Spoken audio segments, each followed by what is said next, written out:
So the Federal Reserve has continued to cut interest rates. They've cut them twice in September, October.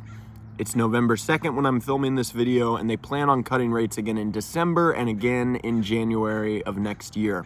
And this is going to lead to more inflation.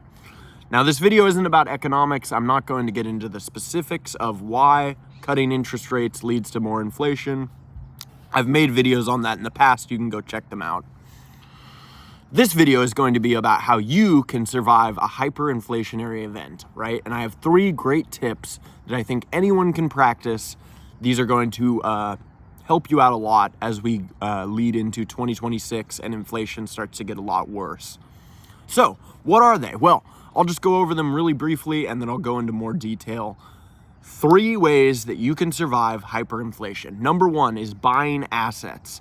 Number 2 is thinking about preserving value and buying things that hold their value. And number 3 is minimizing your expenses. So let's get right into them. Number 1, buying assets. When we're in hyperinflation, or inflation of any kind for that matter, you have to understand that dollars are becoming more and more worthless. That's why prices go up. Dollars are worth less, so business owners, individuals, they need to demand more dollars because the dollars have less value per dollar. So with that being said, you need to get your money out of dollars and you need to get it into real assets. Now, what are assets? And you can go, if you don't know what an asset is, I don't know what to tell you. Assets are things like stocks, gold, land, real estate, real things that have value, right? Now, I'm not going to give you any specifics. This isn't investment advice. But just think about, how can I get my money out of dollars and into something real? Gold and silver are both at all-time highs right now. And that's really more of a sign that the dollar is weaker than ever. When the dollar is weak, there's more demand for gold because people see it as a safe haven where they can park their value, park their money, and it will continue to go up. So if the dollar hyperinflates, gold's going to continue to go up. If you think gold is expensive right now at $4,000 or so an ounce, just you wait until the dollar continues to inflate more. Gold could easily go for $10,000, $20,000, $30,000 an ounce. And if you're holding gold, you're good. If you're holding dollars, you're screwed. So tip number 1 is to buy assets. Let's get into tip number 2. This one I think is the most important, and you really need to develop this as a mindset. It's a mindset to have. When you buy things, no matter what it is, you have to think about, does this hold its value? This is going to help you out a lot as we go into high inflationary times. Now, what do I mean when I say, does it hold its value? It's pretty simple. You just have to think, can I sell this thing down the line for more or, a portion of what I paid for it? So let's use the example. I love the example of furniture. Lots of people buy cheap furniture nowadays, and a lot of modern furniture, just in my opinion, it's absolute junk. So you should focus on buying nice pieces of furniture, right? And why would you do this? Well, let's say you need to get a couch. You're moving out, you're moving into your own place, and you need a couch for your living room. Everybody needs a couch. You need something to sit on. Think about, how can I buy a nice couch? Maybe even put some of my own time into it. Refurbish it, stitch up some holes, reupholster it, revarnish the wood, and buy a nice couch that's going to hold its value. So, you're moving out, you get a couch, maybe then you move into a different place that's a little smaller, and you can sell the couch down the line and recoup some of the money that you spent. Maybe you don't get all of the money. Let's say you bought the couch for $100.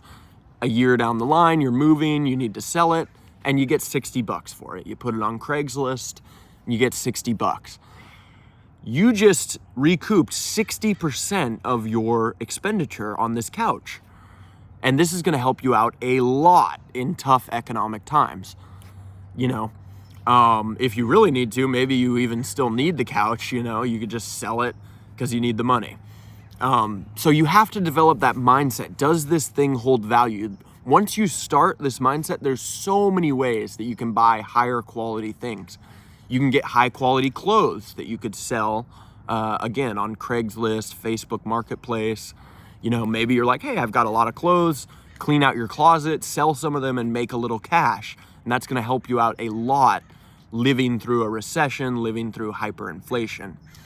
And it really, once you start thinking like this, there's so many options. You know, nice rugs. Don't just buy some crappy rug off Amazon. Get a nice rug. You know, it might cost you a little more up front, but it's gonna hold its value and you can sell it down the line. Nice high quality kitchen knives. There's so many crappy kitchen knives out there. You can get a junk knife for like $10, but it's just basically garbage. Versus you get a high quality carbon steel kitchen knife. You can sell that down the line. Maybe it costs you a little more, maybe it costs you a couple $100 when you buy it, but it's gonna hold its value and keep it sharp, you know, and you can sell it down the line. Again, plenty of places you could sell this. You could sell it on Facebook Marketplace, you could go to a swap meet, you could list it on Craigslist, you could sell it on eBay and ship it to someone. There's a lot of great ways that you can kind of develop this mindset of buying things that hold their value. It ties in a lot with the first one, you know, and think about like, how would I sell this? Think about your off ramps, right? That goes for the first one too. When you're buying assets, think about how can I actually liquidate these assets if need be, right? Because when you're living in hyperinflation, you might need to liquidate your assets. You know, it's gonna be tough economic times. You might need to make rent. You might need to buy food. You might need to, who knows, you know, expenses happen. And you need to have ways that you can convert things to cash quickly and sell them. You don't want to be holding cash for a long time. So you got to think about how can I quickly convert something to cash and turn around and turn that cash back into an asset, something that I can use, something that's going to benefit my life. So my third tip is to minimize expenses. Now this goes for hyperinflation or just regular life. How can you minimize your expenses? There's a lot of great ways. You can cook for yourself. Stop eating out. Stop buying, you know, food to go. Stop getting DoorDash. It's a huge waste of money. Think about how you can cook for yourself. I'd recommend you get a crock pot. Crock pot's gonna be your biggest friend going into 2026, going into a global recession. Super easy. You can cook a lot of cuts of meat that you maybe wouldn't eat otherwise. For example, a chuck roast. Not really a cut of meat that you would want to throw on the barbecue and grill up, but if you slow cook it, it becomes nice and tender, and you can buy cheaper cuts of meat and feed yourself. It's going to be very important, but that's just food. You can also think about entertainment. Stop spending money on, you know, movies, streaming services, going out to bars, I don't know, whatever you spend money on. There's lots of free ways that you can entertain yourself. You could go for a nice walk in the woods. You could do some art. You could read a book. You could, you know, paint a picture. Anything. You could take up a sport, you know, just get yourself like a basketball, go play basketball. It's totally free. You can find a basketball court. You could do a pickup game, you know.